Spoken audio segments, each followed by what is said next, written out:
That's the man. Which is really hard for me to say because I always think it's Paladecki. I see the beginning, I see the end. Patio deck. Patio decky. Yeah, Jared Patio Decky. Sure. Oh, hi. Hi. Long time no see. Yeah, we haven't been recording in a couple of weeks because of the holidays, and I'm happy to be back. Me too. Me too. Alan and I have been watching a totally different series. Well, we've been trying to make our way through the Angel series, which I avoided for many years, and it's rough. I won't go into it now, but it's rough. It's rough. It's not at all what I was expecting. But I've been craving the comfort and the excitement of Gilmore Girls. Yeah, this feels like real life to me again. It was like we've been recording, we did a Christmas one, and then it was Christmas holidays, and then now it's like, okay, it's January, we're back, we're recording again, and it feels good. You know, a lack of Christmas lights, just fairy lights, no Christmas stuff behind me. Yesterday, we took everything down, and it was like, if I see a single green or red thing in the house, like, it's gotta go. I get into this like tunnel vision where I don't want to see a Christmas thing at all. Everything goes away, and then I really, really want it back around mid-year. But when I'm done, I'm done. C'est fini. Well, we're getting into winter with the Gilmore Girls, though. We're getting into Christmas season. Yeah, it's not we're Christmas just gonna yet, but we'll just sort of ease back a bit, pull ourselves back a few months. So we are the Belladonna Watch Club. Get cozy with us while we dig into iconic shows and movies that one of us has never seen before. So we are back with our regularly scheduled Gilmore Girls. We are on episode 8 of season 1. This is Love and War and Snow. This is one of my favorite episodes from season 1. I love it. What did you think? I feel like I'm actually witnessing now what the Gilmore Girls is for so many people. I'm now in the comfort show, the cozy, the show's whole sort of personality. It's all in this episode, and I really, really enjoyed it. For a number of reasons, but yeah, I get it. Yeah, you get a really big dose of all these different Gilmore Girls kind of tropes or isms, or just, what's the word I'm looking for? I don't know what the word is that I'm looking for, but it's just Gilmore Girl-ness is strong in this episode. Yes. Yeah. Yes. We've got traditions and we've got the aesthetics are all there. The traditions, the things that we can pull away and bring into our everyday lives, and it feels special. There's something special. It is. It's a really special episode. We also get a lot of love triangle, a lot of romance in this episode in many different forms. And then we get the coziness because it's the first snow of the year. So we get a lot of glimpses into different settings and how different things are happening. Like there's the town hall. There's obviously, we're back at Emily and Richard's house. We've got Lorelai's house. We've got the inn. Like there's lots of different settings in this episode, and they're all awesome. Everything is great in this. I love it. Okay, so we get the town hall in this. And is this, I can't remember. It's been so long. Is this our first town hall? Yes. I didn't know where we were. It starts off a very different feeling. I was thinking, oh, okay, we're expanding. So it's the town hall. We have the mayor who's addressing everybody. And I kind of cringed when he was like, I've been the mayor for so long and you're all like my family. It just kind of makes me think of when like bosses say that. Like, so it felt very much like that. Like, you're not my kids, but then he goes straight up after that to be like, wait, who are you? To like Luke, who stood up, who's apparently he's known since he was 5 years old. It's like, you're all like family to me, but don't expect me to remember who you are. Lorelai and Rory are in this town hall meeting and they've got their hot dogs. This is a spectator sport. That's it.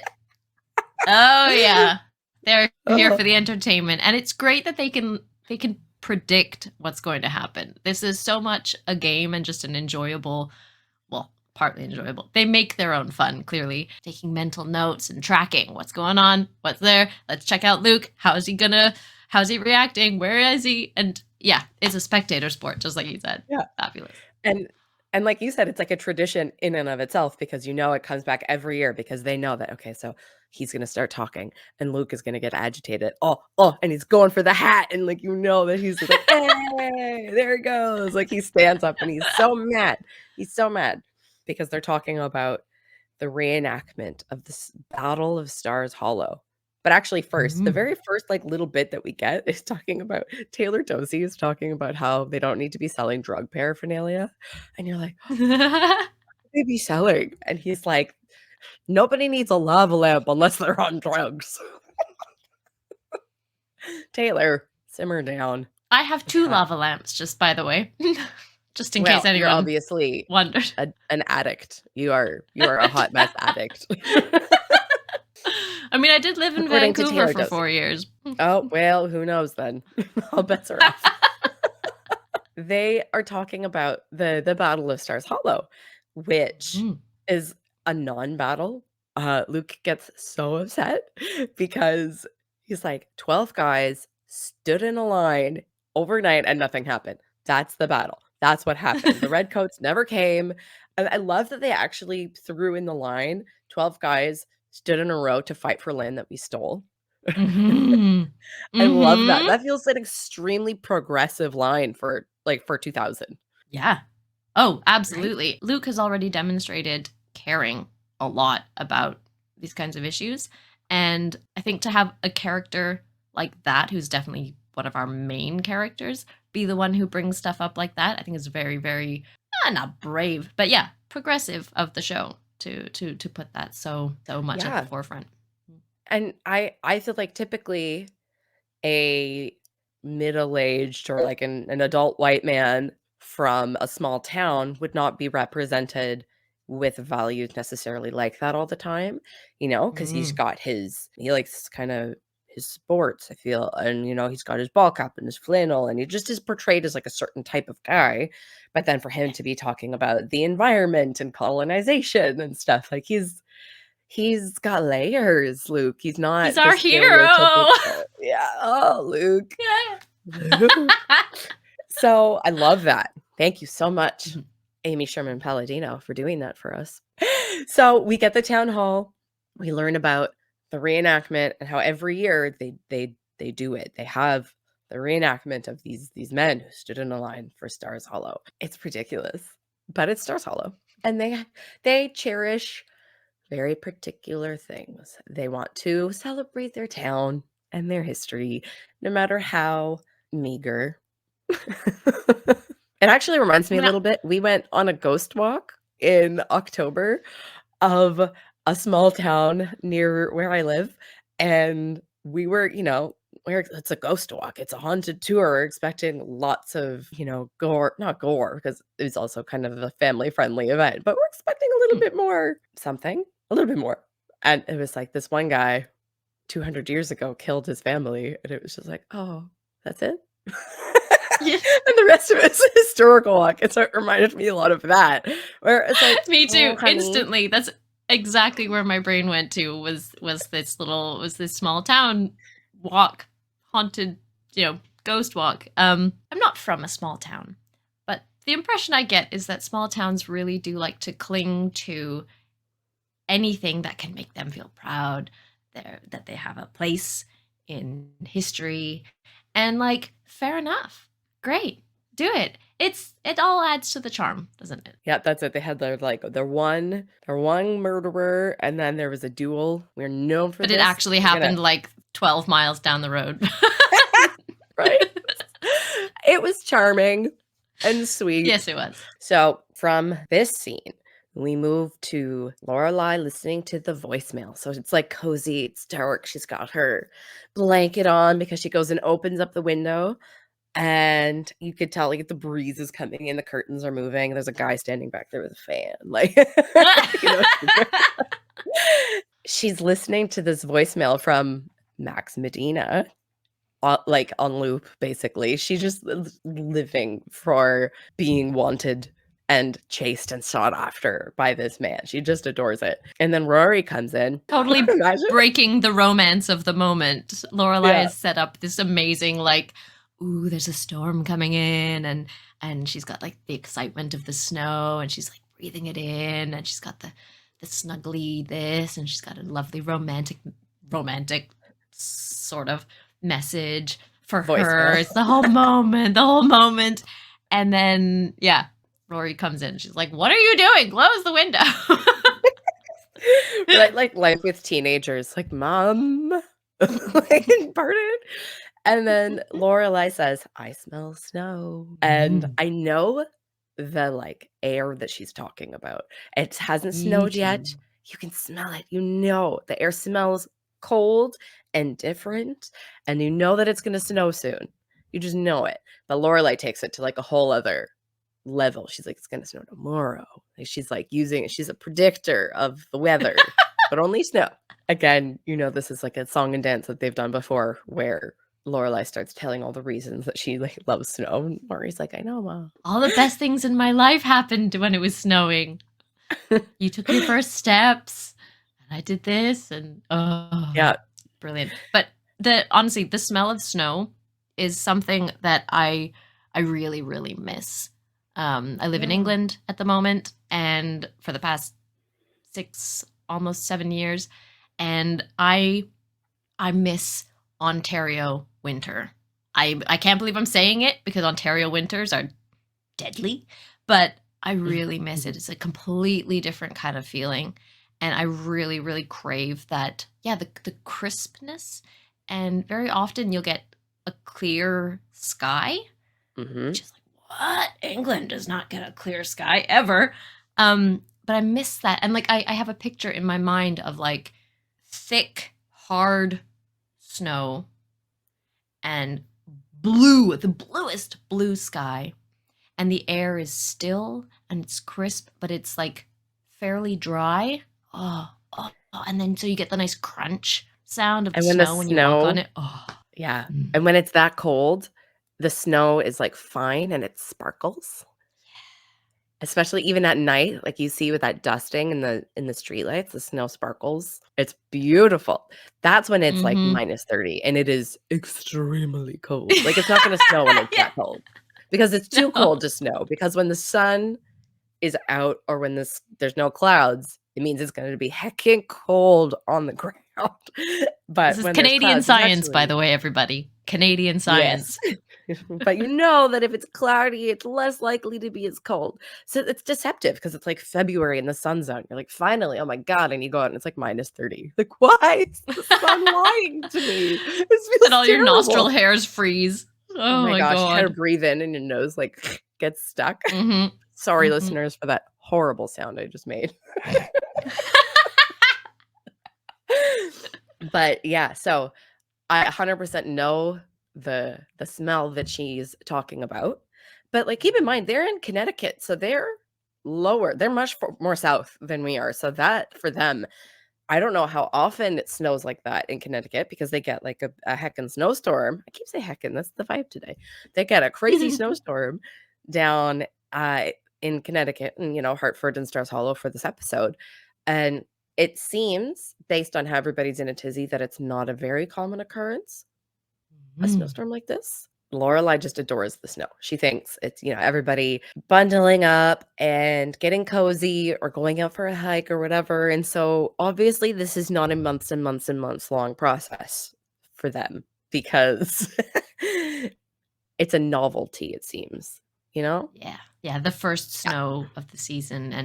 And you've already mentioned one of the themes of today's episode, which is tradition and like things to look forward to. And so right off the bat, we've got Lorelai in such a romantic and fantastical and sort of, I don't know, spiritual almost mood. That's her vibe. Yeah. That's her vibe. She's in there. She's ready. So it's almost like anything could happen.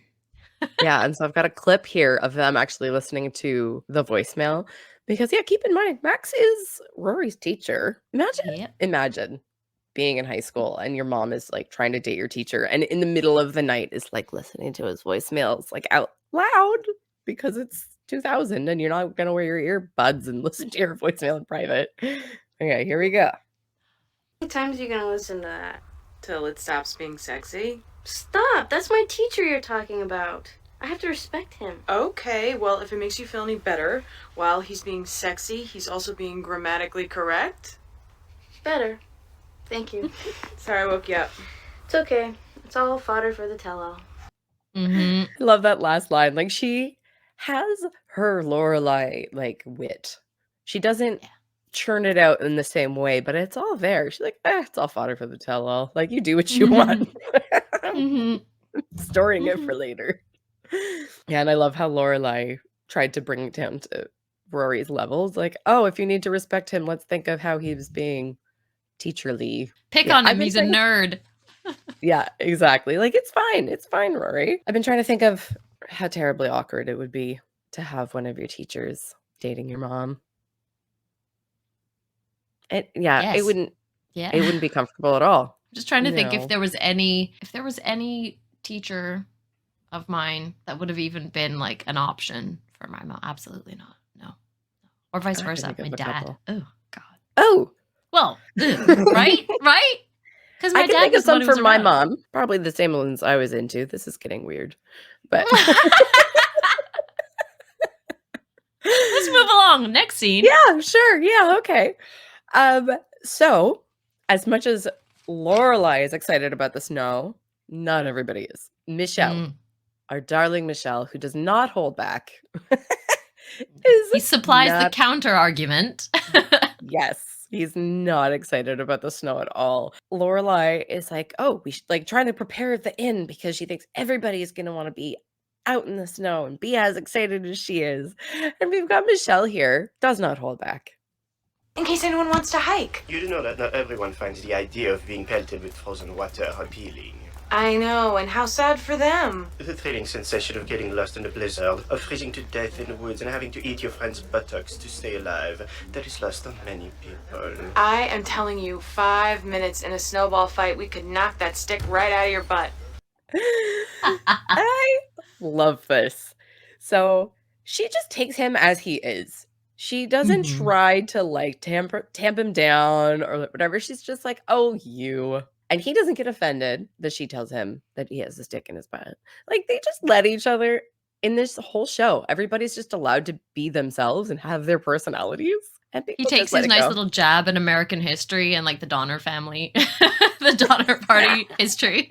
Like, Yeah. Good for him. And so we're at the Independence Inn. Rory and Lane walk in. And so Lane is trying to tell Rory all about her new crush. And Rory is just like out to lunch. She is not paying attention. She's looking for her notes. She isn't listening to a word that she has to say. And you can see Lane is just so crushed. And she's like not getting mad at Rory, but she's also not hiding the fact that she's upset. She's like, Rory, listen to me. This is important to me.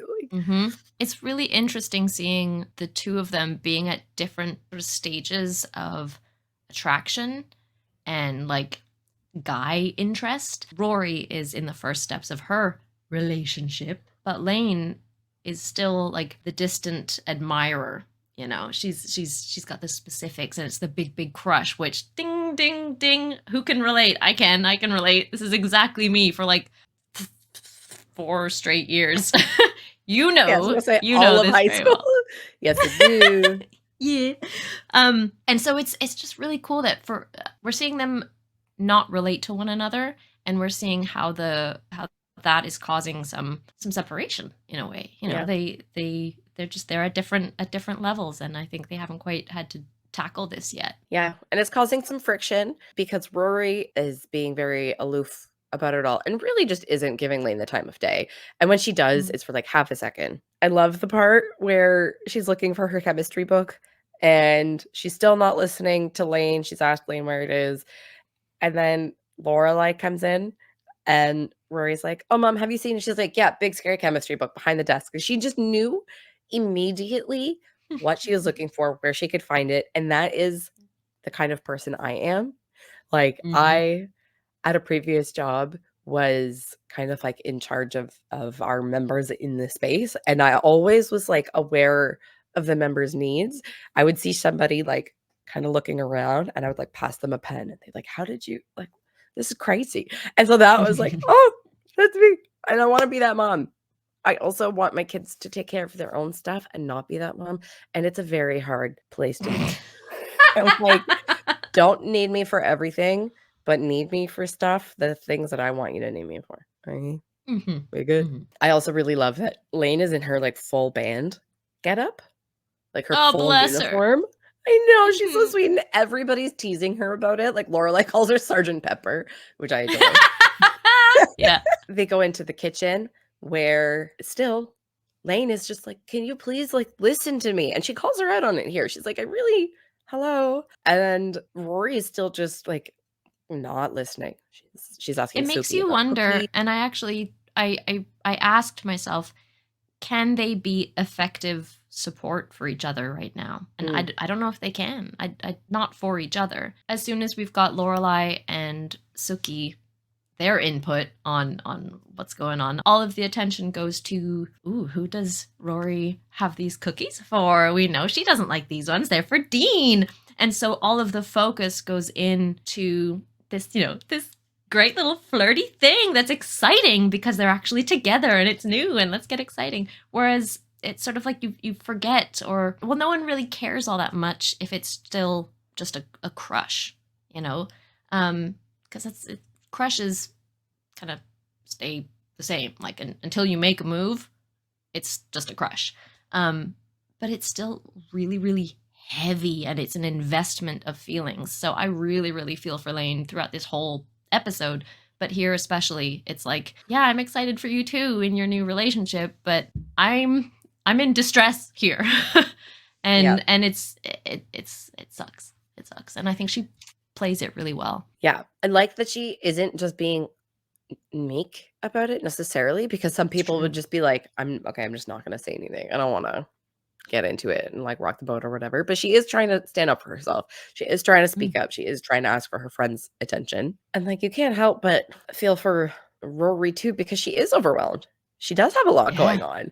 And so she's not doing it out of spite. She's not intentionally trying to ignore Lane, but that doesn't mean it's not hurtful at the same time. So you see where they're both at. Because we've all been there in the new relationship too, where it's just like, that's all you think about. And it's so exciting. And school still is a huge factor for her. So the chemistry book. And so you see where they're both at. You see both sides, but that's part of friendship is pushing through your own stuff to be there for your friend, because you're both always going to have stuff. So it's a matter of how you balance that in your friendships that matters, I guess. Do you like Rocky Road? Do you know? It took me forever to even know what Rocky Road was. It's a big thing in the States, I think, and less here. Does it have marshmallows in it? It's like marshmallows and almonds and chocolate. Oh. I think I wouldn't mind. I mean, I'm a hella sweet tooth, so I probably wouldn't mind. But it's definitely a distinctive one that, like, okay, if Rory doesn't like it, why the hell does she have a bag of Rocky Road? Right? So she has the Rocky Road cookies. I think it's usually ice cream, but I had heard of it because of like American TV and books and all of that. But until it was well into like my teenage life, I don't think I'd ever tried it. It's not something that comes up a lot here. I think I would like it as a cookie. I'm just listening to that. I'm like, okay, Rocky Road cookies, I can get on board with that, but I don't like it as ice cream because I don't like nuts in my ice cream. It's too crunchy. I don't go for ice cream for that.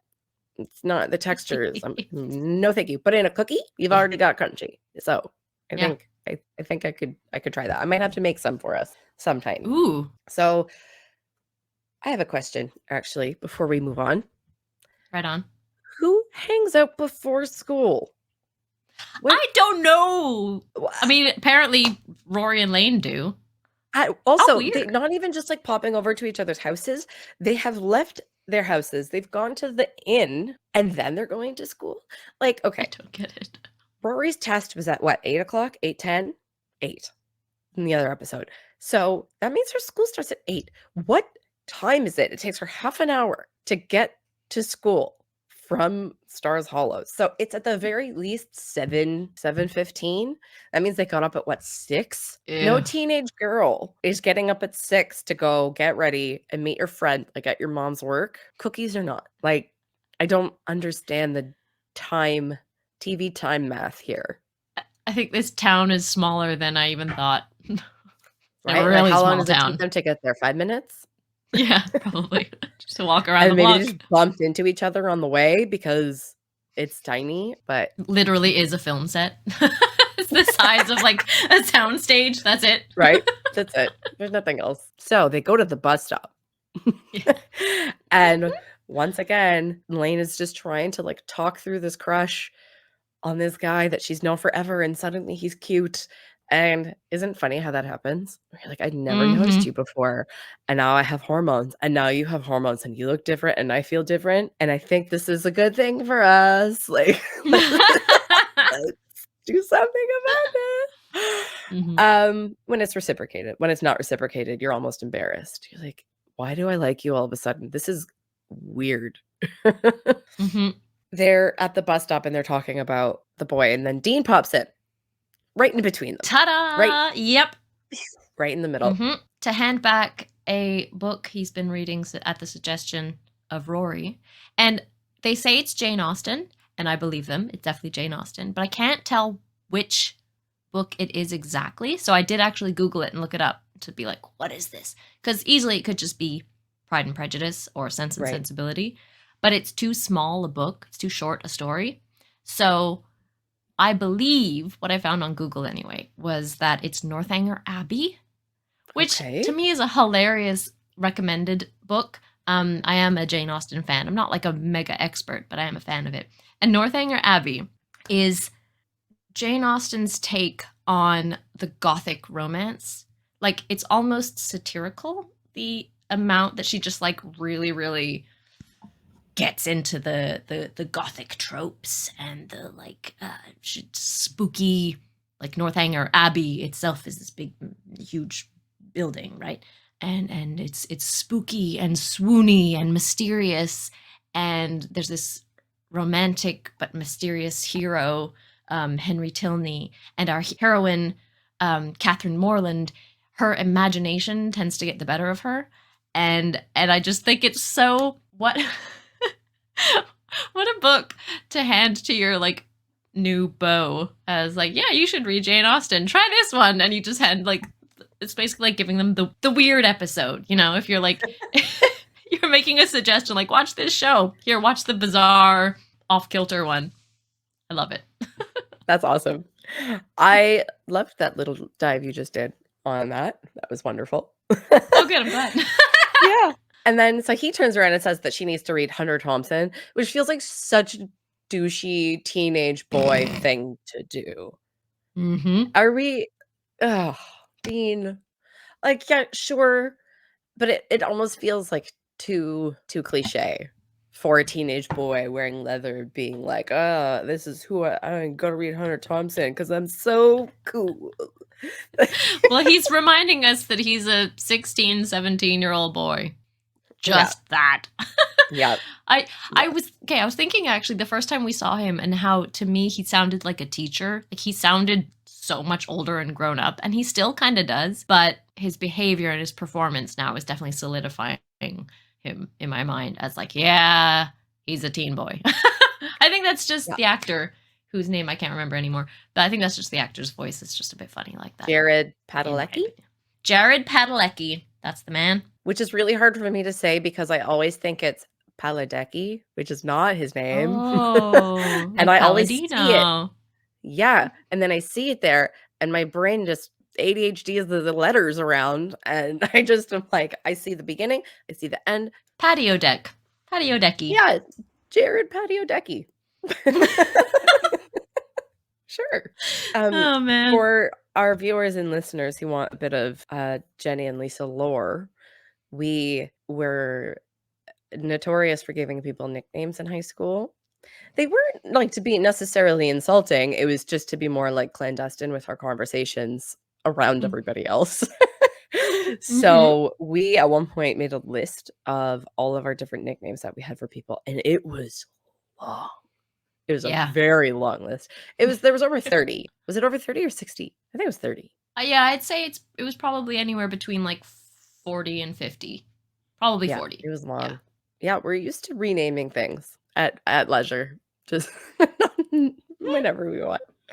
And so so Lane is just trying to like talk to her friend, and we've all also been there where like the boyfriend just shows up and he's just like wedges himself physically between them. And you're just like, come on. And then all bets are off. It's not about Lane anymore. And Lane kind of just like skulks off to school. She's just like, this sucks. Now we need to know, what's Emily up to? Yes. I don't know how to say this without making it seem like I have the same relationship with Emily or with my mother as they do. But boy, do I feel this, where you're just like enjoying your life, having a nice time. And then there's like a phone call from your mom and you're like, oh, for fuck's sake. Yes, Lorelai is still in like winter wonder mode. Yeah, she's just in this like romantic, her whole voice, this entire episode, her voice is like breathy and either flirtatious or romantic. And she's just got this whole like ooh kind of voice going like the whole episode, except when she's talking to her mom. Independence. The world changes when it snows. It gets quiet. Everything softens. It's your mother. And then the rain comes. Just the like breaking of the daydream, of the fantasy. Just like, oh boy. It's not. But it's Emily in casual mode almost. I was startled by her outfits this episode. Yeah. She's in like cozy cardigan and trousers. Yeah, because she usually has really the blouses. Cool. And she's usually very put together and in a bit of a frenzy. She's panicked. Lorelai, have you seen the news? And she's just like, what's going on, Mom? And she's like, it's gonna snow and there's black ice and it's freezing and there's all these accidents. When will you be here for dinner? Like, yes. I love that through all the chaos and pandemonium and literal possibly fatal danger. But it's Friday night, so when will you be here? Emily has made arrangements for Rory to be picked up at school by their driver. Naturally.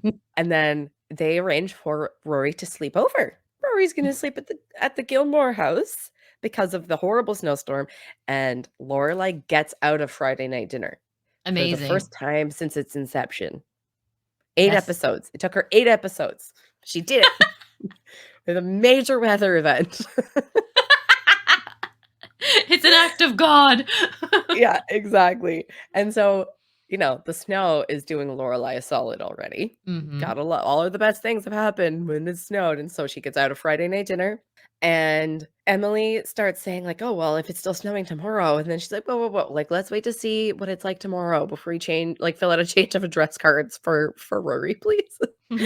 And that very much feels like my mom.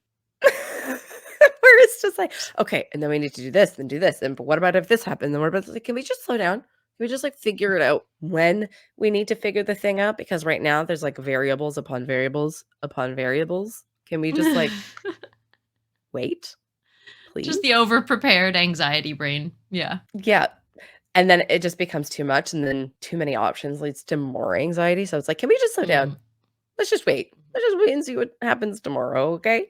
So off they go for the little plans. And we see Lorelai walking down the street, bumping into Luke. They had a little chat. And then the reenactors appear. And they list off some of the different people that are in this group. And it's like the fire chief, the police chief, like, the head doctor, whoever it is. Like, cool. All the first responders are here. And they're going to be out all night in a snowstorm. We feel safe. I love reenactors, just for the record. Like, I think reenactors and that kind of like historian expert storytelling, pseudo expert storytelling. I love reenactors, and I love that all of these guys, they're still gung ho about it. Like, I don't think anyone is being forced to be there. They're just like, they're passionate. I'm going to stand out here. This is my history. I'm going to tell it. We have no audience, but I'm going to do it anyway. And they're honored to do it. They're like proud, and it's part of their heritage and their history. And some of them, I'm sure their dads did it. Luke said his dad used to do it, and I'm sure his dad wanted to like pass down the reenactment musket to him, and instead he was buried with it. He was buried with it. He meant business about his musket. Which, shouldn't that be in a museum? Now it's just rotting in the ground with some guy. I'm just saying, culturally, that's not the best way to respect your heritage and the like legacy of this battle, is by taking a piece of it with you. I'm just saying, Luke's dad, Mr. Danes. I disagree with that decision. So Luke invites Lorelai in for a coffee. It's snowing, and you think she's going to do it because she just seems casual. She has no plans. Yeah. She just says, no, thank you. I'm going to enjoy the snow. I'm going to go for a walk, enjoy the snow. And so she declines his offer to go in for coffee, which seems like a very fateful decision. I like the sort of the movement of that little really short scene. So they're having one of their meaningful chats that they've had before. Lorelai is, of course, still in her romantic fancy zone. And Luke is typically our like logical guy. He's a bit more sort of grounded, straightforward, logical talk. But I almost think Lorelai has sort of, if she hasn't exactly won him by the end of the scene, like she's speaking in her romantic language, he's speaking in his very logical, straightforward, whatever language. He doesn't, I don't think she like hooks him in. I think he decides to take the shot and be a bit romantic in doing the, I'll get you some coffee. Come on in and I'll get you some coffee. I feel like he makes quite a transition right at the end of that scene to just be like, hey, let's turn this into a little potentially romantic moment. She's in the zone. I don't need to be worried about these reenactors and these guys. I'm done with arguing about that. I'm done with being upset about that. Let's turn this around. And I just think it's really cute. It's such a short scene, but like, it's like he deliberately turns it around. Yeah, there's a little bit of tenderness from him in that. And it's not overt. He's not asking her out on a date or anything. No. But him just being like, come on in. Like, come spend time with me in the diner. I'll get you coffee. And she's like, no, I'll just walk. So it seems just, casual enough. She's like, I'm going to walk and enjoy the snow. And then as she walks away, the way he's looking at her is like, she's the most delicious snack. He's like, she is a snack. I want the snack. Give me. He is infatuated. Yeah. But all he can't make the snow appear. He can't give her this whole like magical moment. The best he can do is give her coffee. What a weird little moment for him. At this moment, I guess the band is setting up for the reenactors, it seems, because it's nighttime now, and the band is there. And we've got Lane and this Rich Blumenfeld, that's his name, Rich Blumenfeld, with his luscious hair, which, by the way, is fantastic. Yeah, I don't blame her. Very luscious and wavy, and it's got its streaks of blonde. It's like Adonis hair. The boy itself is, as a teenager, cute enough, but the hair is like on point. Good job. I wonder how many people are like how they auditioned for this part. All like the great hair in the audition room. Just like all these like teenagers with amazing hair. But Lane, left to her own devices and without the support that she was so craving at the beginning, she takes matters into her own hands and Literally. She goes for it. Yeah, and she goes for it. And she sees the head of hair right there, and her hand, she says later, her hand sort of had a mind of its own, runs her fingers through his hair, and oh girl, why?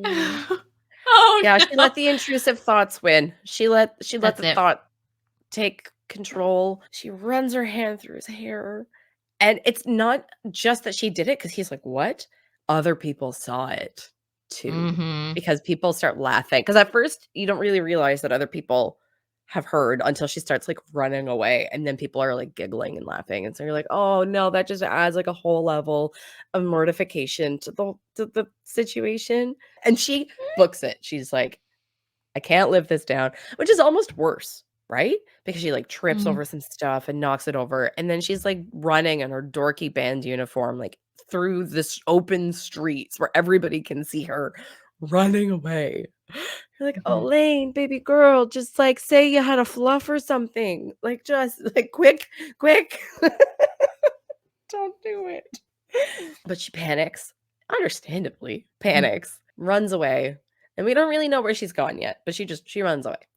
Lorelai is out for her walk, and through the snow, in like a beam of light, standing under a lamppost at a car garage, it's Max Medina. Did your heart like skip a beat when it just like, I don't know, mine did. It's just that moment of imagining walking down the street and then just seeing the person and it being like, yeah, I mean, I definitely know the feeling. Absolutely. I was more distracted by the snow and how real it looks. It looks really real. In this scene, in a following scene, it doesn't look real at all. But in this scene, the falling snow looks really good. So yes, I agree. In one of the later scenes, it almost looks like bubbles, like really thick, foamy bubbles. Spray paint. You know, something like this. Weird. Yeah, it's very weird. Yeah. But yes, absolutely. Like one of those just it's everything is magical right now. The gift keeps on giving. And, surprise, serendipitous is the word that I wrote down here. Serendipitous. Here he is, and totally unexpected, as if by magic, here it is. Well. What's up, Teach? What are you doing here? I live here. What are you doing here? I was on my way back from Stanford and my car decided to stop. Here? Yes. In my town? Yes. Good car. She's so suave and smooth. I love her. I also have to say they put her in light blue a lot, which is absolutely stunning on her because of her eyes. Even in the dark, somehow it makes her eyes just like shine and pop. It's incredible. All of her interactions with him, it's almost over the top how smooth and flirtatious they are, where it's like dripping with flirtatiousness and sensuality. And they just are like, it's so much fun, but it's just like over the top. And it's like they belong in an old-fashioned movie, I think. Yeah. It's like they've both decided that they're in this old-fashioned romantic movie and they're both gonna play the part, and everyone else is just existing in Stars Hollow. That's it. And being normal, like, you want to come for coffee? And then being like, oh, good car. What brings you here to my town? And so they decide to hang out, go on a date. Let's turn it into a date. Where's Rory? She's at her grandparents' house. It's like, oh, you're here in my town and you don't have a child today and you have nowhere to go and it's snowing. Like, what are we going to do? And they're like, Lorelai's thirsty. She wants it. She wants him so badly, even though she is showing like so much restraint by like not calling him back or it not working out or whatever. And so she's like letting this tension build up. The sexual tension is so palpable in like the whole episode, but she's letting it build. She's like living for it because she knows that it's building for him too. The longer that she like lets it all draw out and keep him guessing, the more fun that they're both having because he's totally game. And she's had the time to have the voicemail play over and over and have his voice in her head and his sexy voicemail. But he doesn't have that. So she's been able to play around with that and have it like, I was about to say fester, which is absolutely not the vibe we're going for. But it's had time to stew? No, that's still kind of gross. Marinate. Yeah. Marinate and saturate itself and drench itself in her brain. So she's in exactly the right state of mind for this. And I like that he meets her right there and he's like, all right, okay, let's jump right into our little play along thing. Meanwhile, Rory is over at the Gilmore's house and the cook, Florence, who Richard was like, what the hell is Florence? Florence, the cook, is unable to make it because of the storm, which sends Emily. She has no idea what to do. Imagine being so rich that you don't know how to cook for yourself at all. And I love Richard's completely clueless suggestion of like, well, let's go out to eat. No. Were you paying attention? No, She Richard. absolutely is not. He does not care. He's not invested at all in this.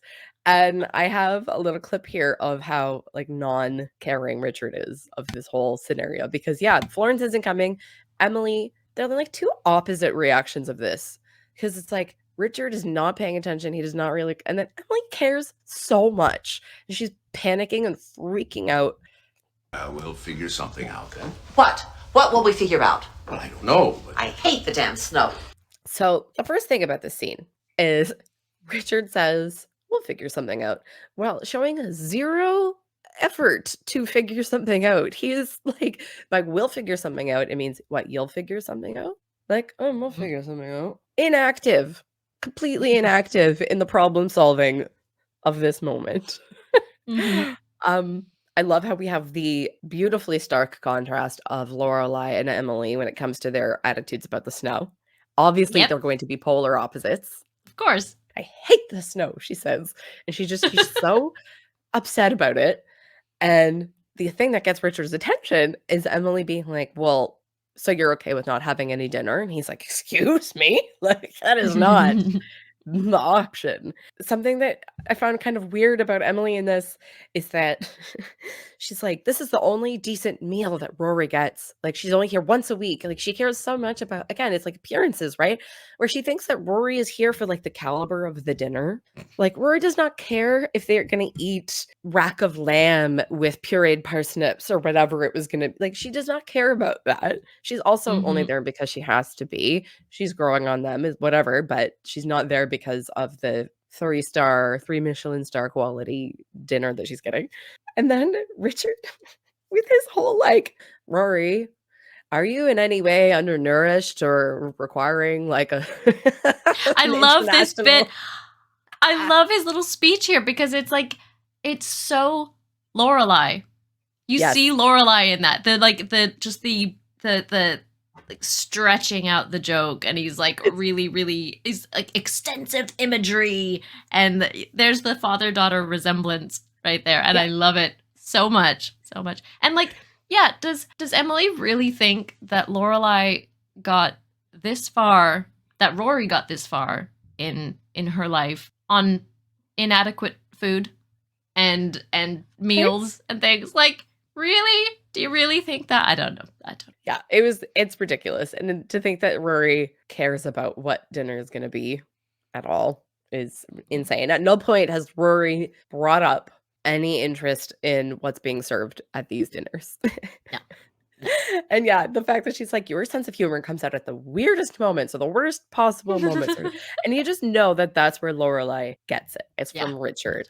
And then she just takes it and like took it and magnified it to a million, probably to annoy her mom is where it came from initially. And then it just became like just who she is. And so Rory, 17-year-old Rory, voice of reason, shouldn't we just go look in the fridge? Like, can't we just move this to the kitchen and figure out what's going on? And then they decide to make a frozen pizza. And this magical thing called the frozen pizza. Oh my goodness. Yeah, and you can tell that they straight up said, they're like, we don't know how this got here. This made Anna's. Richard, the maid. Yes, got one. He's so proud of himself for knowing who Anna was. Everything else in the freezer is like in this butcher paper, so you know it's high quality cuts of meat. And then you've got this frozen pizza, which is just like, something we can make. And they're like, you can't make that. You can't possibly. Like, they think she's gonna like burn the kitchen down and that she just like doesn't know what to do. And they're like, girl, you take it out of the packaging and you put it in the oven. And she's just, oh, you guys go sit down, you go relax, I'll take care of it. You guys, it's okay. And we see that casual Emily, she's showing that she can kind of sort of relinquish control when she's like at her full extent, you know? Yeah. When she's up against the wall and it's frozen pizza or nothing. Then we're back with Lorelai and Max. They're walking around and they're getting food and they're picking up stuff. And Lorelai hasn't really told Max what they're doing for their date. He is very willingly being led. And so they have a little discussion about who is taking who out. And there's some banter about that where it's like, well, you did the canceling. Yeah, so I'm going to do the taking out and blah, blah, blah, blah, blah. They're walking around and they're discussing past relationships and if they've ever been close to being married. And so they're kind of getting to know each other a little bit, and they haven't really had a chance to really get to know one another. Still, everything is being said with this tone of like seduction. Yeah. Everything that they're saying. I wrote that Max's speech, like the way that he speaks, he's sometimes straightforward like Luke, but he definitely, I guess being the English teacher or whatever, he appeals to Lorelai's romantic. And he talks about, yes, fate, poetry, and love, all these things that just he is exactly matching her whole scene right now. I like she picks up and verbalizes that she's picked up on it. Like, oh, he talks about fate. Is this fate? Are we talking about serendipity? Are we talking about this? Ooh, there's that again. I love this bit of Lorelai's backstory that we find out about. Because obviously, yeah, they're discussing their pasts and their relationships and things that, despite Lorelai being currently so imaginative and romantic, she says, well, Rory's dad proposed. It's like, oh yeah, really? And then the bell rang and I was late for chem lab. Like, oh, how romantic. This woman who clearly she craves this kind of romance and sort of like probably like a fairy tale romance almost, or she seems to anyway, that her one time being proposed to was in high school before chem lab. Like, come on. Oh man, the poor thing. Oh, this is the scene where the snow looks less real. I think the snow looks like spray foam. Interesting. It's like covering the chair. It's really bad. The snow has stopped falling. It's just like it's all collected now by this point. Okay, because it's falling again later when they're looking at the reenactors and when Luke is talking to them outside with the coffees. And so that's the one that I noticed. It's that chucking it down there, It's like sticking together where it looks like a thick foam. Like if you had like a bubble blower, but it's just like spitting foam. That's what it looks like. The way that it's just heavy and falling. Anyway, it's gross. But I don't think it would have looked quite as gross in 2000 with the technology of televisions that they had back then. I think it would have looked fine. So they don't know where they're going. They're on their way to this like secret date, and Lorelai is still just like living and being mysterious. And it's like, you're in my town. This is my rules, and you're gonna listen and do what I do. And it's like they're both talking about how they're possibly crazy for leading each other into whatever situation they're going into. And while this is happening, Rory is actually going through Lorelai's old stuff and finds a picture of her and Christopher. So Lorelai had been talking about how she'd been proposed to, and Rory is at their house or at her old house, having dinner. And so she sees this like photo booth strip of Christopher and Lorelai, and it's really sweet. And she like puts it in her pocket because she's gonna bring it home. It's her dad. Like, we haven't met Christopher yet. And it makes so much sense that she would be thinking about like high school romances and relationships because she's in one. She's new in one. So of course she's going to be thinking about like, do high school couples stay together? Like what is this? Obviously her mom and dad, they didn't work out. They didn't stay together. So that's all going to be on your mind, isn't it? As much as you're in the early butterflies of a new relationship, she's probably now thinking like, wow, well, what does this mean in the grand scheme of things? Is this a... Yeah, for sure. And so she pockets the picture, and then her pager goes off. Ah! I was just like, what is that horrible beeping sound? And I thought she pulled something out, and I was like, okay, it looked like it's small, so I thought it was going to be a flip phone, but way too early for a flip phone. It's her pager. And so she calls back, and Lane is at her house. Lane found refuge and solace in going to the Gilmores' house. And she's like, where are you? She's freaking out. And she's like, well, I'm at Friday night dinners. And then Lane just like reams her out. She's like, you're always at I know you're at Friday night dinners, but you're always at school or at Dean or at dinner. And you're never here. I need you. I did something and it was terrible and horrible. And I need my friend. And I'm at your house. And like, what do we... help? And it just erupts. It just and like her feelings right now must be an absolute mess because she's going to be feeling embarrassed and confused and alone and So embarrassed. just nervous and maybe abandoned even. Like, because I'm thinking, who does she have at school now? Anybody? I don't know. I don't think so. It doesn't seem like it. Seems like, she's the nerdy Korean band kid who has a really strict mom and they're super religious. And like that doesn't exactly, invite popularity amongst No. high school kids. Yeah, she really at this moment needs someone to be giggly with. She has no one else to be giggly with, and so all of her like through the day thoughts about this crush of hers, they all have to stay locked in her brain. Like she can't just sort of, at the end of science class talk about, oh my god, did you see him here? Like that's what helps you get through it. But Or even write a note, like you can't even like pass your friend a note in class. Definitely. Yeah. So she's definitely like at the end of her tether and has just she's very upset. Yeah. And she low-key, or maybe not low-key, but she like blames Rory for her doing this, which I think is a stretch. I agree. Yeah. This is. I think she definitely exaggerates it, but in a way that makes sense for a very confused and upset teenager. Yeah, where if she'd been able to let out all of her pent up thoughts, maybe she wouldn't have just like bubbled over and done the thing. No, definitely. So they're trying to talk, and then the snowstorm cuts the phone lines down, and the phone call gets cut off. And so that is, have to be determined how that call is going to go a little bit later on. And so we've got Lorelai on this date now with Max. Like she brings him to, they have like a small movie theater. I believe it's in a bookstore. If I'm not mistaken, they have like a movie theater attached to they do like a movie night at this bookstore. Lorelai is just being so obnoxious. And I love that Max is like, wow, you're really annoying. Yes, because that's exactly what I was thinking. I'm like, you are talking a lot. Wow, I don't want to go on a date with you. But then they address it. They both address it. Absolutely. And I love that because she's like, well, you need to know my flaws as well as my attributes.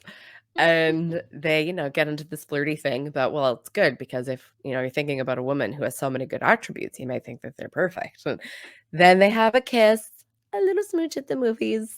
I think they're watching The House on Haunted Hill, which is like, because I think that's what the sign says outside. And you're like, how ill-fitting for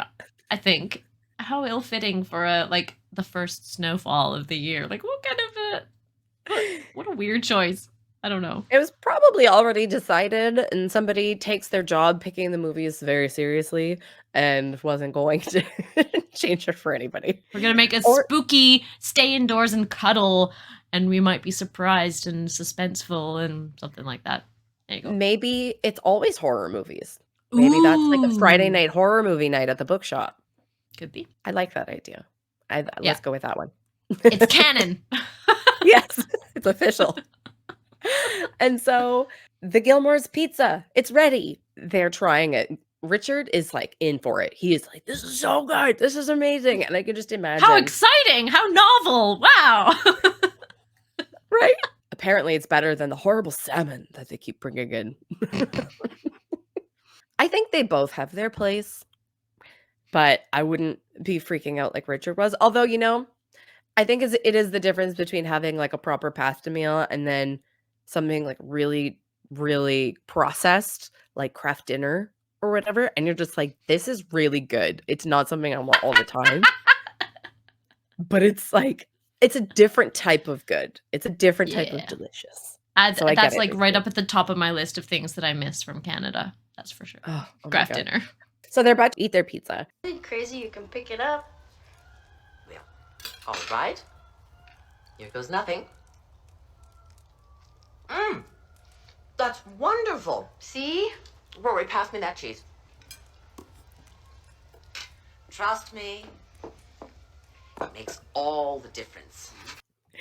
So Richard was on board. Emily was not. She took one bite and then it was too hot and she freaked out and put it back down and didn't want to eat anymore. She's like, no, I'm fine. I'm just not going to eat. Like, what the hell, girl? Just eat your pizza. Rory talks about how they have pizza all the time, or frozen pizza.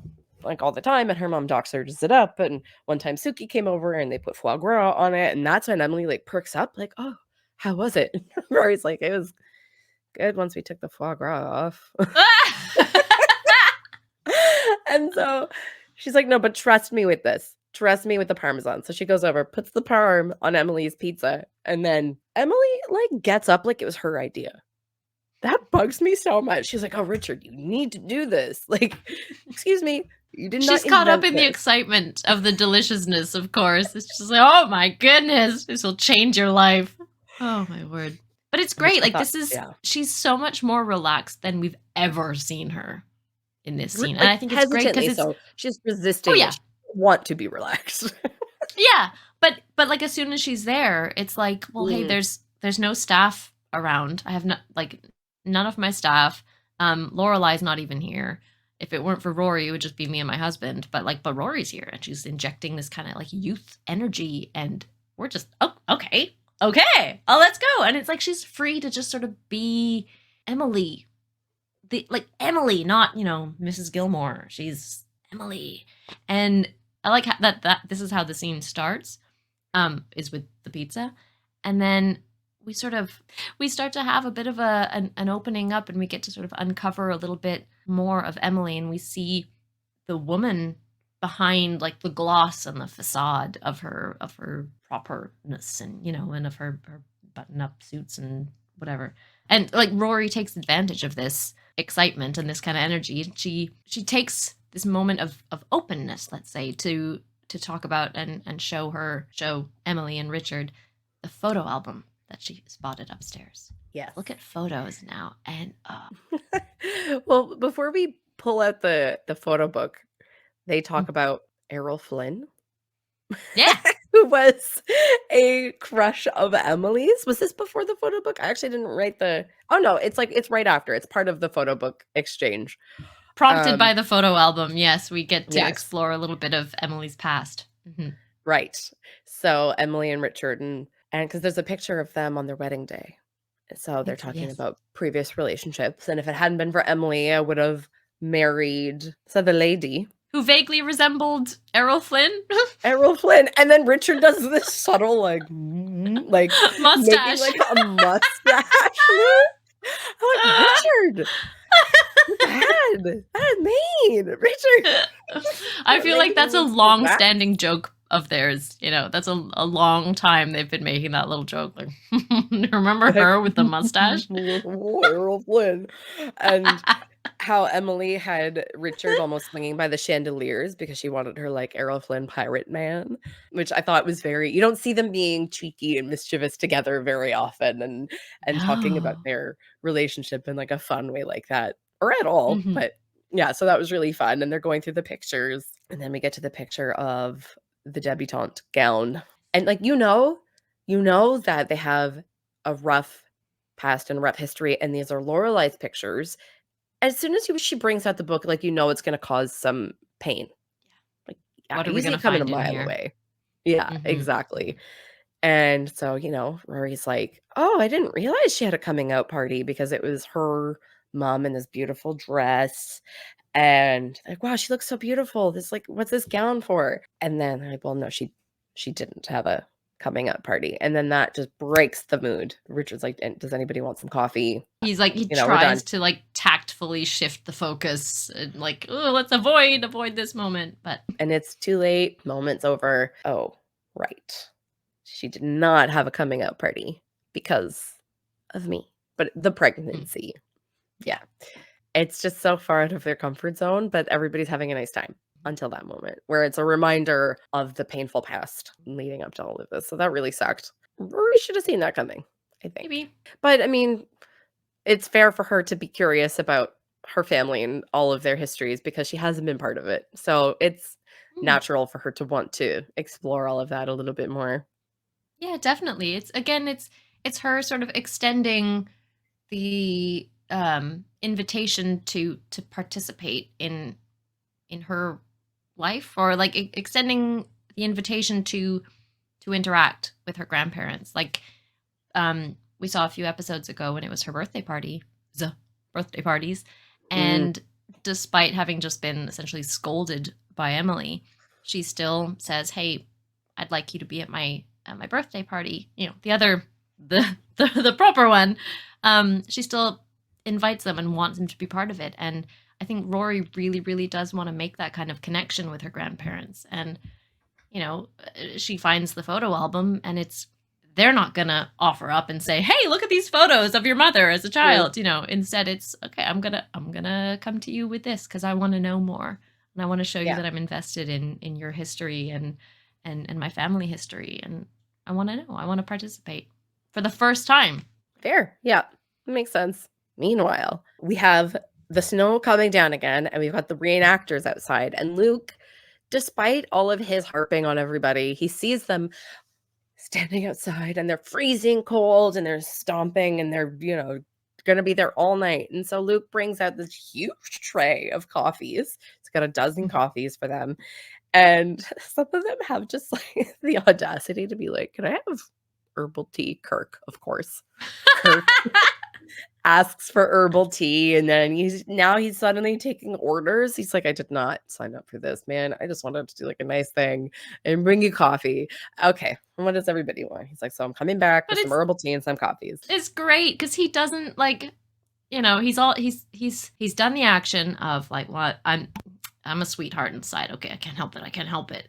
And he doesn't argue with them. As soon as it's like, "Well, actually, can I have herbal tea? Can I have cocoa?" He doesn't fight it. He just goes, "Okay, all right, yep, sure. Let's make them as comfortable." He is. I wrote down that Luke is a sweetheart wrapped up in cynicism. Yes, I think that's pretty. Yeah, I think that's pretty. That's accurate. exactly. Yeah, like he begrudgingly. Like, he doesn't really want to, but he's like, "I'm not gonna say no either." So like, okay, yep, okay, I'm taking orders now. 2 cocos and herbal tea. Like, I'll be back. But before he can make adjustments, who does he spot? Lorelai and Max walking back from their date, and they're not just walking back. So at first, he sees them together, and they're cozy, and they're holding hands or whatever, and they're really close. And you automatically are like, "Oh no, ouch, that hurts." Mm-hmm. And then they start kissing, and then it's like, "Oh, ouch.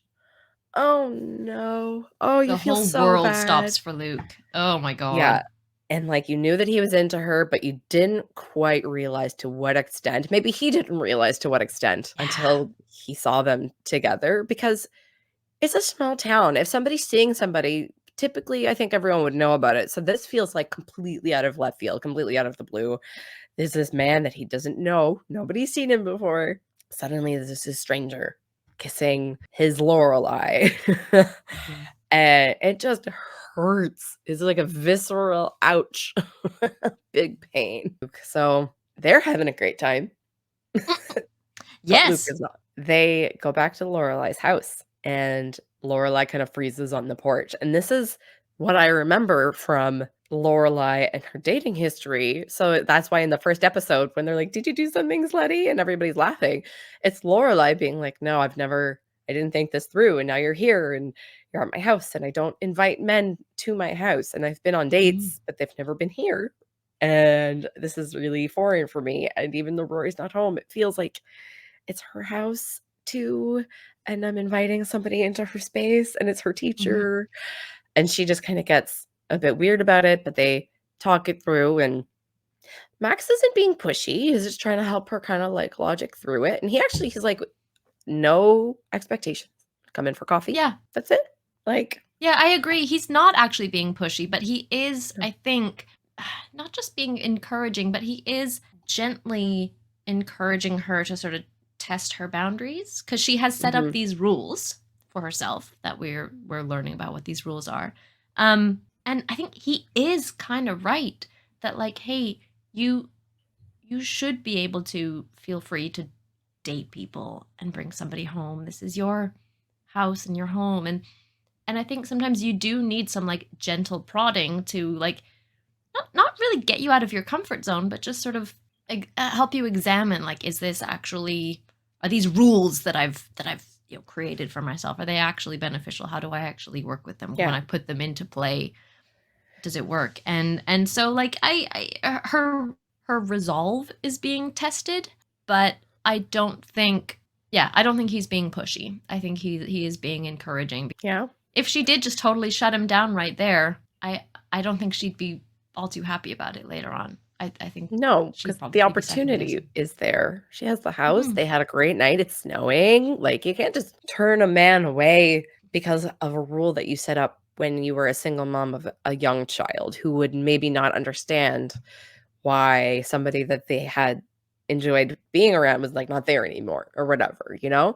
But her daughter is 17, and rules that she put into place when, you know, Rory was 4 or however old may no longer apply and may no longer be as strict or necessary. So I'm glad that he did that. And they go in and they start making coffee ish. He like reaches for the cupboard and that was it. That was it. It was like the hand above the head to like the cupboard door. And she turns around and he's like, you know, she's in his arms and they just start making out. And it's so hot. It is. Oh man, like so all the little hot. details. She grabs onto the door frame. There's like the door The arch arched thing. door. Oh my god. Her fingers are just like solid around the door frame. It's gorgeous. And it's just such a well shot scene, I think, because we travel with them. You know, and so we help build the energy and the motion, and it's, you know, we're on a roll, and beautifully done. Yeah. Movie. Yeah. The chemistry continues with their kissing. Like in like the chemistry with the actors too. Like this is just such a well done dynamic. It was so hot and you're just like rooting for them. You're like, get it, girl. Like yes. Even if you're not the biggest fan of Mr. Medina, like I have actually decided right now that I really don't like him. I don't have enough of a whole build up to tell you why, but the show makes me want to root for Luke. Like the way that everything has been set up, like everybody's rooting for Luke at this point. Like that's the thing is they don't make Max out to be necessarily like a bad guy, and you're not rooting for somebody, like you don't want him to fail, but you don't want him to succeed either.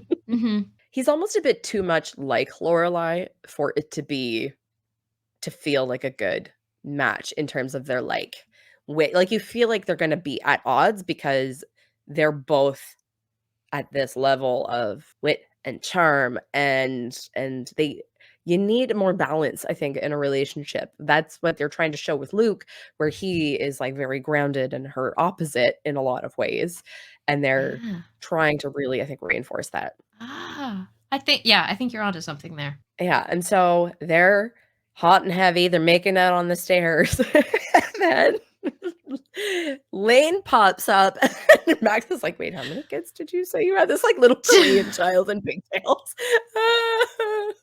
Such a genius reveal. And like it's another occasion where like we know that Lane is there. And so like while this hot and heavy motion is going on, we're like, where's Lane? Isn't she around? Like, is she in the living room? Where is she gonna pop up? Oh my god. And yeah, sure enough, she just wanders down the hallway and spots them on the stairs. I would run. I would be booking it the other way. I'd be like, whoops, uncomfortable, and I would be gone. But Lane just kind of stays in like stairs and then allows Max to have this whole like conversation with himself first and then with Lorelai. Being like, wait a minute, there's a small Korean person in your living room? Like, what's happening? And then Lorelai pauses their makeout sesh and what would have been inevitable sleeping together to go see why Lane is at their house. Because that's the cure. I've got to go. Like that's Lane it. puts this sad emo music. If she had put on like Spice Girls or something, then you'd go, okay, well, she's doing fine. But the cure, there is something up. This needs my immediate attention. So put a pin in this. She's not here for nothing. Yeah. So she goes and talks to Lane and is so supportive and sweet. And she's like, well, I know something is up because you're here. And she's saying it's nothing. And she was just waiting for Rory and like, don't I want to talk about it? And she's like, no, like spill. And she just tries to like tell her that, you know, everybody makes embarrassing decisions and does embarrassing things in high school. Kind of annoying that she brings every single thing about her life back to the fact that she got pregnant when she was in high school, because they're not the same thing. Not the same. Like apples and oranges. Yeah, Like, exactly. Well, we get we're sort of confronting these different levels, very different levels of what Lane calls really stupid. Like, I did something really stupid. As in, I touched a boy's hair. I ran my hand through his hair. Oh my god, it's really, really stupid. It's definitely like Lorelai's attempt to put it into perspective for her. it's not the same level of like humiliation and embarrassment necessarily. I think it's different. It's different because it's not like a conscious choice that you made that is public, and you'll have to deal with the fact that you touched a boy's hair without his consent in like a very erotic like manner. I feel like though if Lane, like, not that Lane would ever be able to go to her own mom about this, but like if Lane went to her mom and her mom found out about this, it would be as, quote, really stupid as, you know, messing around with a boy. Yeah, like, it would be the same like kind of level. Camp by now. Yeah, exactly. It'd be like you're not allowed at this school, girls only, wherever. Yeah, for sure. So fair. Yeah, I think it's an excellent Lorelai mom scene. She and I like how she talks to Lane not as like a small child or even like a sort of a stranger. She obviously her rapport is a little bit different to how it is with Rory, her own daughter, but she still talks to her from a mom point of view, but she's definitely talking to a teenager and not a child. You know what I mean? Yeah, she is respectful and to the point, and she doesn't try to necessarily sugarcoat it. But I do think that she's super, super supportive, and I love the way that she handled the situation like a lot. She's like, you know, Lane's gonna stay here, and yeah, it'll be okay. Everybody does stupid stuff, but you know, and she says something about like you know, consider this, you know, one of many, many mistakes you're going to make in future. Like, is Lane not prepared to make a mistake? That's totally possible. Yeah. It's totally possible. And it's how you handle it. That's it. Yeah. It's how you handle it that makes the difference. So Lane is staying over, and then that kind of puts an end to sexy times with Lorelai and Max, because she's not going to sleep with him with Lane in the house. So can't send him out in the snowstorm. Max, you can just stay here. You're going to stay on the couch. There's going to be no funny business. But she runs her hands through his hair. She's like, gotta know what all the fuss is about. Because Lane is like, he has good hair. Yes. Yeah, he has. Well, I mean, did we not mention Justin Trudeau recently? We did. And he has the Justin Trudeau hair. Yeah, me too. Does. I think it's mostly the resemblance is mostly in the hair and like, and maybe the nose. Something there. But good. So yeah. Good. He actually says, I understand. He doesn't even fight her on it. He's, you know, he says, okay, well, can you find me a hotel or something? And she's like, no, you're going to stay here. That's over for the night. He's going to sleep on the couch. And they wake up the next morning. Lorelai wakes up because she hears like car treads, like a car pulling up to the house. And it's Rory getting out because she got the driver who drove her home. She books it to the front door. And I've got this clip because it made me laugh so hard. So weird. Hey, here we go. I've got a boy in the house. You what? Nothing happened, I swear. He slept the whole night on the couch, and you know him. I do? And you like him. I don't know if that's relevant. I just thought that I would throw that in there. Mr. Medina, I know. My English teacher is on my couch. It was the snow.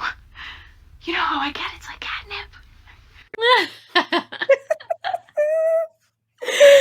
So for those who can't see, Lorelai is wearing Paul Frank pajamas.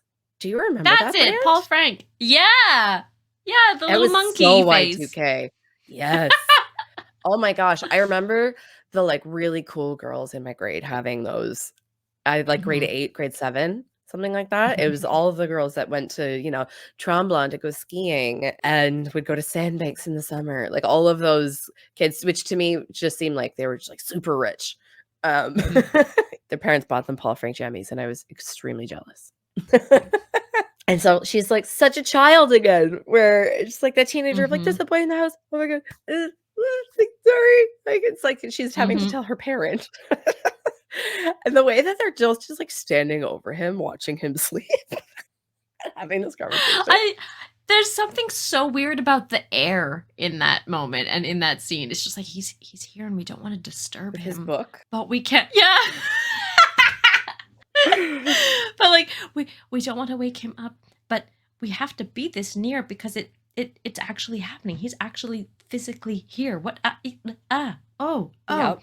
And he's in Rory's space. Because remember, she only vaguely gave Lorelai the okay about dating him. Like she sort of left it. And that's a big step in her like, court. Going for drinks with him is one thing, and then suddenly he like you're gone for one night, is in your house. Like what? So they go to have that conversation in the kitchen, and Lorelai immediately is like, "How are you feeling?" And Rory's like, "I don't know." Like she hasn't had time to process any of this, and she's like, "Are you angry? Are you upset? Are you weirded out?" And like that's how kind of I am. I'm like, "What do you mean you don't know? You have to be feeling something. I know it. I can feel it. I can feel it in the air. It's happening. So like, let's name it." So that we can talk about it, because I can't just have the air feel like this. Like I need to know what's happening. My husband has a hard time naming emotions or like making sense of his feelings sometimes. And then sometimes I don't give him the space to do so when I'm like, no, we need to make sense. I felt that hard. And then they talk about this rule where Lorelai's like, well, I don't bring guys home. I don't bring them around. And then Rory's like, but you can. And that was so big of her. That was so great. Like Rory is but really, I don't know why. She's vocalizing her thoughts. Like they're not just sitting in her head. She's actually saying them out loud. And she asks out loud, why is this so weird for me? And not expecting an answer. And there's lots of reasons why it would be weird for her. The photo, the photo that she came across of her mom and dad, that's fresh on her mind. Dating in general is fresh on her mind. And this concept of her mom potentially being with somebody else, but she doesn't really know her dad all that much, but like teenage behavior and early relationships and dating and partners and like, is he the one? Like, obviously, do you love him? And she's her like, dad was not. Yeah. Do you love him? But she very quickly goes to that kind of an idea, and like, that's on her mind. It definitely is, as well as the whole thing of like bringing boys home. Like, not what it was just last episode where Dean didn't stay the night, but Dean was over for movie night. So like suddenly boys in their house taking over their space. Yeah. It's gonna be weird for you, Rory. Yeah, and maybe Rory would have been more comfortable talking to her mom about Dean had she seen her mom dating. But to both of them, they both feel like men are this like external factor that we cannot pop our bubble. Like they cannot come in, no way. And so both of them are feeling like they don't know how to navigate bringing significant others into their very insular relationship.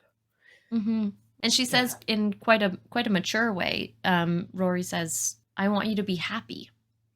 And what I hear in that, it's unsaid, but what I hear as well is, please talk to me that way about my boyfriend. Like, how do you feel about him? I want you to be happy with your choices and things. Please talk to me that way about him, but not, instead of this stupid cookie talk that Lorelai and Sookie were doing earlier of like, Dean, I've got the cookies for Dean and the da-da-da-da-da. No, Mom, I'm 17. Treat me a bit more like a grown-up. Let's actually talk more seriously about boys, because this is how I'm thinking about it. Don't tease me about it, They're talking in the kitchen, and Lane pops out of her room. Yes. Like, Lane is also here? Like, what's happening? And they have a heart to heart, and they make amends, is what I wrote. Is they make amends. Yeah. They've been able to sleep on it, and Lane reveals, she declares that she was wigged out last night, and she says some of it was jealousy, and it's good. She's been able to come down from it. Rory's been able to explain the phone's cut off, blah blah blah. I couldn't talk to you, and I really like how here we get sort of like a final button on this concept that's kind of been showing up through the whole episode, which is the idea of like there will be others, like there will be other options, and there will be other boys, there will be other friends, there will be other choices, past boyfriends, future boyfriends, there will be others. There isn't just the one, as much of a romantic idea as that is.